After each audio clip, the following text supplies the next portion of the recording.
All right, now we've got former Missouri Governor Matt Blunt on what's going on with a separate debate. Everyone talks about this Iran measure, but there's something even bigger in the near term, cost term for you, and that is this infrastructure bill, right? So we've got this idea that many are saying infrastructure is falling apart. We've got to do something to help it.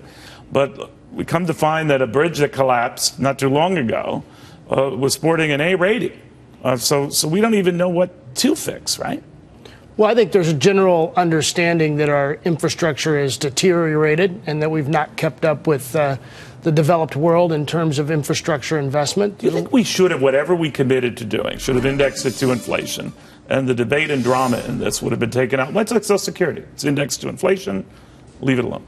Well, I think there's a lot of discussion about the best way to fund our infrastructure needs. It clearly should be a priority. We ought to also ensure that we're spending dollars effectively when we do spend them. When I was governor, for example, in Missouri, we did 800 bridges. We replaced or repaired 800 bridges under one single contract rather than multiple contracts, which led to some pretty substantial cost savings across. But it's not as if we're not spending enough money, right? I mean, $479 billion in the aggregate. I mean, now, I guess that's an eye-popping sum. The assumption is it's not all going to infrastructure then, because that would seem to cover the tab. Well, I don't think we spend as much as a percentage of our GDP on infrastructure as other developed countries. Are you confident, though, that money, that $416 billion, is going to where it should be going? I'm sure it can be spent more wisely. As an example, I pointed to a way we did that in Missouri. I thought that was more effective. It was a little bit more of a public-private partnership, if you will, in terms of how we did the funding mechanism. But I think that's the sort of thing we have to look at, as a better expenditure of those dollars. Governor, I was thinking of your dad. When you're looking at this, and then you're saying, all right, we got to raise the gas tax, the federal gas tax, and that has not been raised in quite some time. I understand the call for that.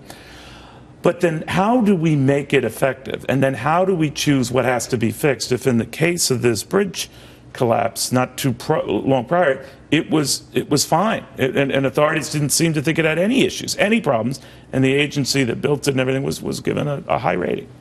Well, clearly there was some problem in the inspection process there, and we need to ensure that the inspection process of our existing infrastructure is adequate, and that we're capturing those sorts of deficiencies before a disaster like that occurs.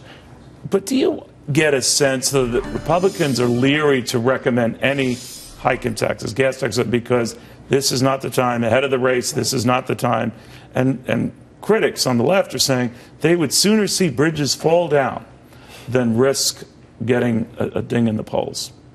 I'm convinced that not just politicians, but Americans are leery of tax increases. We historically have been. I think that's the case today.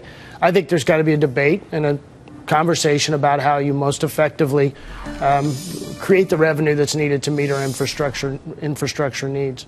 Do you look with John Kasich in the presidential race right now that it's too crowded, that these guys are going to be, eating their young, and by the time someone comes out of Cleveland, it's going to be a wounded party? Well, I think we've seldom been saddened that we didn't have enough or too many candidates, viable candidates, and we've got a number of candidates that are viable candidates for President of the United States. It could be President of the United States. I think that's exciting. It generates a lot of interest, a lot of excitement. Like most people, I probably assumed it was a smaller field, but it is what it is, and I imagine that a smaller group of candidates will emerge out of that field in the Do you think Donald Trump will be among them? He's polling very well. I don't know. I'm not here to handicap Donald Trump, and I think that's proven to be difficult to do thus far for pundits. He has a scorched earth strategy. That is, he's criticized John McCain today, Lindsey Graham. He's gone after virtually all the other major candidates. Do you get a sense that he could damage the party in the process of this whole nomination battle? Well, I think there's certainly the risk that any candidate could do that. Obviously, he's figured out how you capture attention and generate headlines, and is doing that. But I think viable, responsible candidates will emerge from the field and will ultimately be the nominee of the Republican Party. Do you think it has to be a governor? Does it have to be a senator? That might cause fights in your household.